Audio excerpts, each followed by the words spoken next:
Antes de estudarmos uma forma de resolver essas equações diferenciais, no caso mais geral, vamos ganhar um pouco de experiência analisando esta equação diferencial aqui. Então, esta função aqui é a nossa solução do problema de valor inicial. Por quê?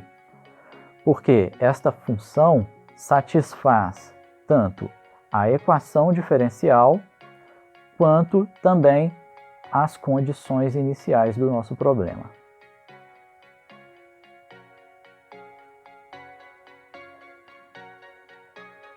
Agora que nós ganhamos um pouquinho de experiência resolvendo este problema, vamos agora abordar esse caso aqui, que é o caso mais geral.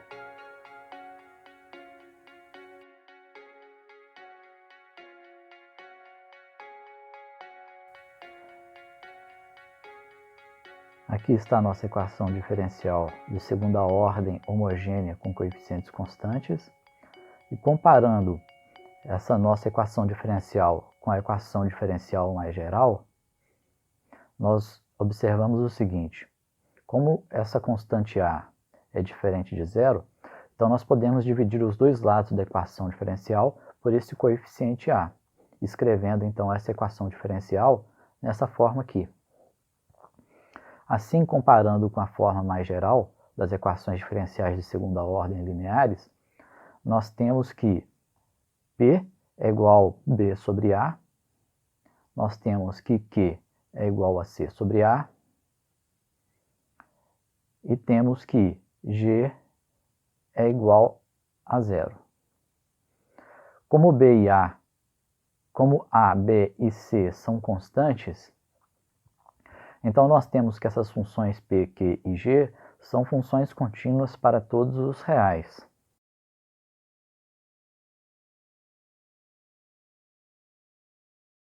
Essa observação será útil daqui a pouquinho. Bom, quando nós resolvemos essa equação diferencial, nós obtemos como soluções essa função y1, que é a exponencial de t, essa função y2, que é a exponencial de menos t, e nós mostramos que essas duas funções formam o conjunto fundamental de soluções dessa equação diferencial. Então, o que nós vamos propor para resolver esta equação diferencial aqui, com coeficientes a, b e c arbitrários, sendo que a é diferente de zero, é que as soluções dessa equação diferencial sejam exponenciais dessa forma aqui. Ou melhor dizendo, vamos supor que existe algum valor de r para o qual essa função seja a solução desta equação diferencial. Dessa forma,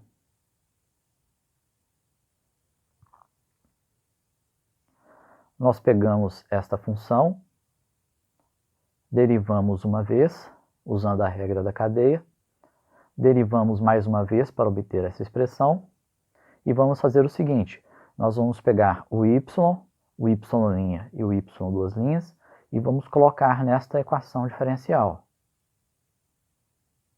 Desta forma, teremos A que multiplica y duas linhas, é r ao quadrado exponencial de rt, que está aqui, mais by', que é b vezes este y' aqui, mais c que multiplica a função y, isto igual a zero.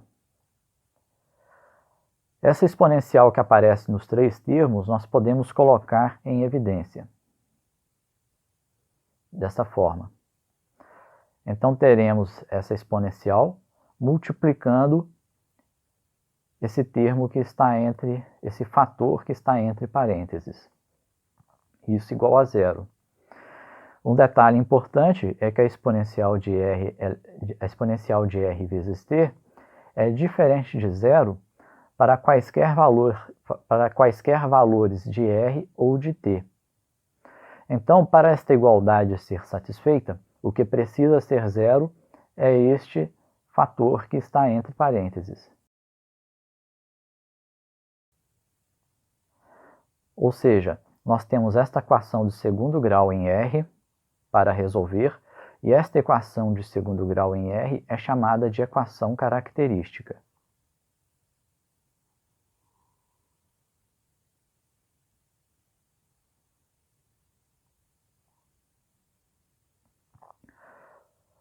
Resolvendo esta equação, nós determinamos o seguinte, nós determinamos duas raízes, que aqui nós estamos chamando de R1 e R2.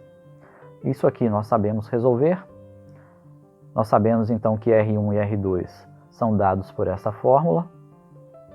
E esses valores de R1 e R2 são então as raízes da equação característica.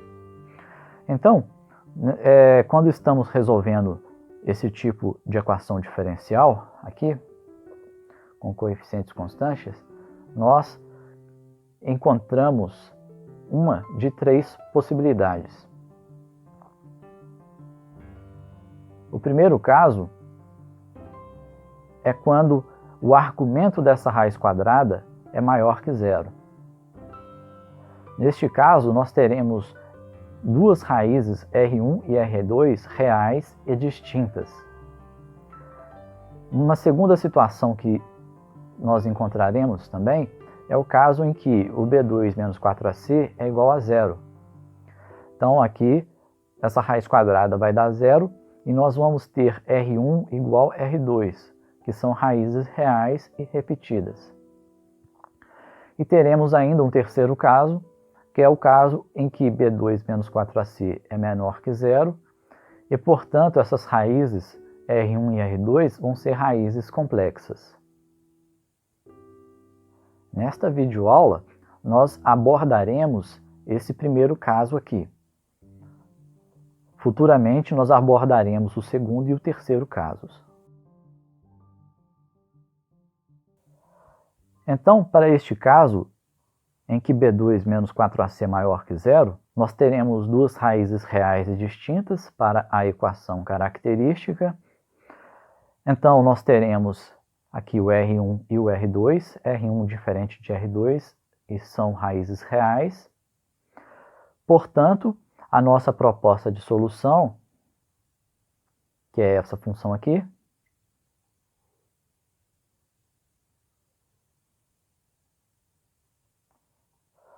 nós temos duas possibilidades.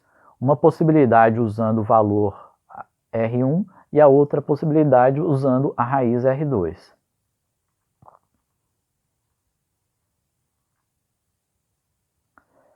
Então teremos estas duas soluções para a equação diferencial. Para determinar se essas soluções y1 e y2 formam um conjunto fundamental de soluções, nós precisamos calcular o Wronskiano dessas duas soluções.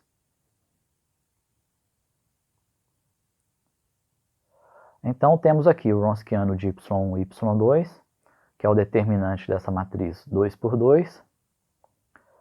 Aqui nós temos a expressão de y1, a expressão de y2, a derivada de y1 e a derivada de y2.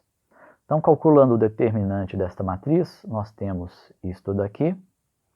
Lembrando que aqui essa exponencial vezes exponencial, nós conservamos a base e somamos os expoentes. Colocando essa exponencial em evidência, nós temos isso daqui. Como estamos considerando o caso em que R1 é diferente de R2, porque nós estamos considerando os casos em que as raízes são reais e distintas, então, como R2 é diferente de R1, esse Wronskiano é diferente de zero. Portanto, essas duas soluções aqui formam o conjunto fundamental de soluções da nossa equação diferencial.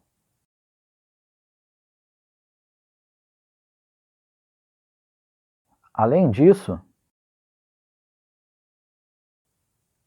como existe um valor de t para o qual o Wronskiano de y1 e y2 é diferente de zero, então essas combinações lineares formam a família de soluções da equação diferencial que inclui todas as soluções desta nossa equação diferencial.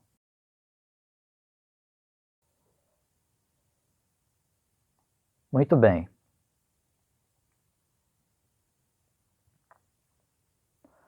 Desta forma, a solução geral do nosso problema é dada por esta equação aqui, ou seja, y de t é C1 vezes essa função aqui, que é a nossa função y1, mais C2 vezes essa função, que é a função y2.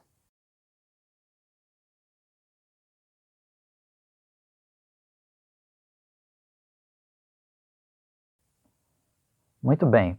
Considerando então um problema de valor inicial,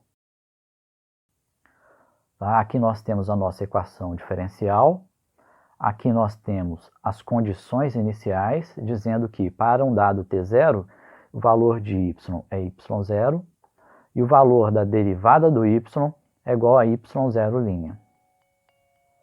Nas videoaulas anteriores, nós estudamos um teorema que dizia que existe uma escolha para essas constantes C1 e C2, para as quais vão ser satisfeitas tanto a equação diferencial quanto as condições iniciais. Além disso, a nossa equação diferencial com coeficientes constantes, que pode ser escrita dessa forma aqui, então comparando esta equação com a forma geral das equações de segundo grau com as equações de segunda ordem lineares, nós concluímos que a função p é b sobre a função q é c sobre a e a função g é igual a zero. Como b sobre a e c sobre a são constantes, então essas funções p e q são contínuas para todos os reais. E, dessa forma, pelo teorema da existência e unicidade da solução, nós temos que esse nosso problema de valor inicial tem exatamente uma solução. Muito bem, vamos então fazer alguns exemplos.